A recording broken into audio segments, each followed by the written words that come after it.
What's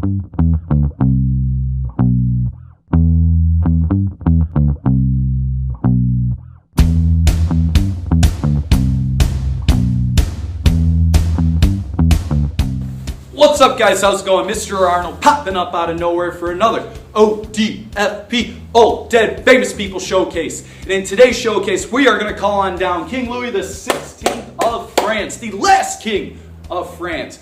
He lived between the years of 1754 to 1792, and he is going to be killed by the use of the guillotine during the French Revolution. Keep in mind, he's the last king of France, King Louis XVI. Now, before King Louis XVI took power in 1774, many problems were plaguing France, specifically social, political, and economic problems. In terms of the social problems, most of France, they were hungry, and the price of bread was skyrocketing, and the outdated feudal system was still in use. In terms of the economic problems that were plaguing France, there's too much government spending on wars, and under Louis XIV, the Sun King, and Louis XV, we were seeing the continual expansion of the Palace of Versailles.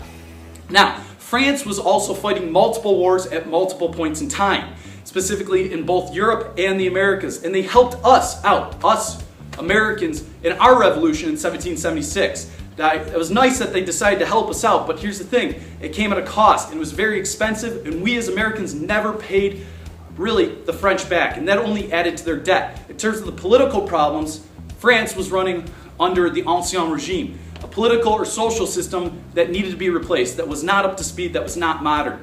In this system, we had an absolute monarchy that was outdated, in which many people were being ignored and abused, specifically the Third Estate.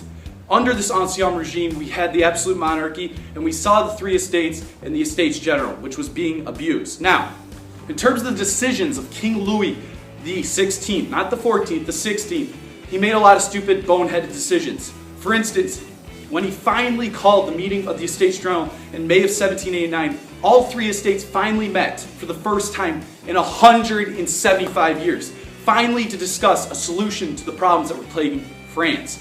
After weeks of finding no solutions in sight, the Third Estate kind of did their own thing, and they decided with the tennis court oath to form the National Assembly. Under the National Assembly, we are going to see a stronger legislative body of France in which King Louis XVI is going to be forced to become a constitutional monarch. In terms of social interactions, he was very unwilling to try to change France for the better or reform France. Louis was the quintessential schlub here, a person more fixated on his own personal interests than actually getting the job done. One of his favorite hobbies, for instance, was trying to pick locks. Yes, a locksmith, as if he was one, and was never willing to be the go-getter, the person that France really needed, the guy that's going to grab the bull by the horns like you see right here behind me and really take France to a better place. He ignored the influence of the Enlightenment, which was a very strong influence at this point in time, and reluctantly accepted a limited monarchy in the Constitution of 1791. Which was a way overdue government that France really should have been using the time before Louis came to power. In terms of economic influences, he continued to spend more and more money on Versailles and war. It's despite the urges of this guy behind me, Jacques Necker, a financial expert who was an advisor to King Louis, where Jacques Necker really asked him to limit the royal spending, the extravagant court spending. Louis insisted on meeting the demands of the First and Second Estate. And because of this, he's going to gain more and more unpopularity. He's going to become a symbol for the abuse of an absolute monarchy. As a result of ignoring this advice from Jacques Necker, most of France grew more and more frustrated with King Louis. And as a result, this led to the storming of the Bastille. Now, in terms of his personality, King Louis was a schlub. He was not really assertive. He was easily persuaded by what people really came to him, whether it was to help or hurt France. And his physical appearance, he was very oddly shaped. He was very portly. There was many rumors and accusations that would mark most of his marriage with Marie Antoinette, and oftentimes there would be great frustration between the two. And we are going to see eventually King Louis lose complete control of France. Complete control of France. He's got a constitutional monarch in 1791, and he wants to change that. So he's going to go to Varennes.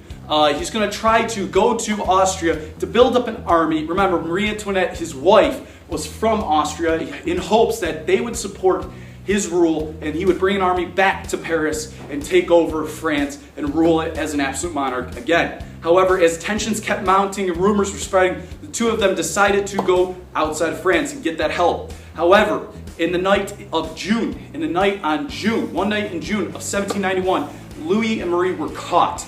They were in disguise and they were caught. And they were eventually caught when someone recognized Louis' face on currency, like you see right here. Soldiers later escorted him back to the royal palace where he was tried and eventually executed. And in 1793, the revolution entered the radical phase and experienced one of the bloodiest regimes, and that was not good for King Louis, because he was later found to be guilty of treason when he attempted to flee France by the National Convention and was eventually sentenced to death. On a foggy morning in January 1793, Louis was mounted on a scaffold, ready to be executed by the guillotine. And he had words that he said, however, it was drowned out by drums, and moments later, Louis would be beheaded. And the executor lifted his head up in the air, held it high, and the crowd really got excited, and they rose up, and they started really shouting, and were really excited because, well, the king had been disposed. This was a new France that was being formed. Now, when we talk about King Louis XVI, keep in mind that he was way too weak of a ruler to take care of all of France's problems.